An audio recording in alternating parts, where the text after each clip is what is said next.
படிக்கிற காலத்துல பெண்கள்கிட்ட அடி வேணா தான் நீங்கள் அவங்க வெளிநாட்டுல நிக்கிறாங்க. எங்களுடைய இளங்குமரன் நீங்க பில் எழுதினதுக்காண்டி நீங்கள் வீடு வீடா போய் நாயை பிடிங்க கொண்டு சொல்லி பில் எழுதினதுக்காண்டி நீங்கள் உங்களுடைய சரிதானே ஒன்றை விளங்கிக் கொள்ளுங்க.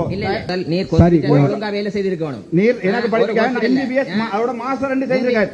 நான் சொல்றேன் உண்மை மாதிரி கொடி கட்டி நான் எம்பியா வரையில நீங்கள் பெண்களோட சேர்ட்ட விட்டதுக்காண்டி படிக்கிற காலத்துல பெண்கள்கிட்ட அடி வேணா தான் நீங்கள் அவங்க வெளிநாட்டுல நிக்கிறாங்க. எங்களுடைய இளங்குமரன் எம்பி என்றது ஆக்சிடென்ட்டுக்கு பிறகு கார்ல மனநோய் நான் இந்த இடத்துல நான் சொல்லக்கூடாது ஒரு வைத்தியரா, ஆனா நான் சொல்றேன் ஆக்சிடென்ட்டுக்கு பிறகு இலங்கையின் சனத்தொகை 2,25,000 என்று சொன்னவர் தான் எங்களுடைய இலங்கை 2 கோடி 20 லட்சம் தெரியும். 2 கோடி 20 அதுல வீடியோ வந்து கொண்டு என்னென்றால் தனிப்பட்ட ரீதியா நானும் கவலைப்பட்டிருக்கேன். சொல்லுங்க, நான் கேட்கிறேன் ஐயா, நீங்கள் ஒரு பாராளுமன்ற அமைச்சர், நான் கேட்கிறது பிரச்சனை தான். நான் மக்களுடைய பிரச்சனையை கதை கேட்கல.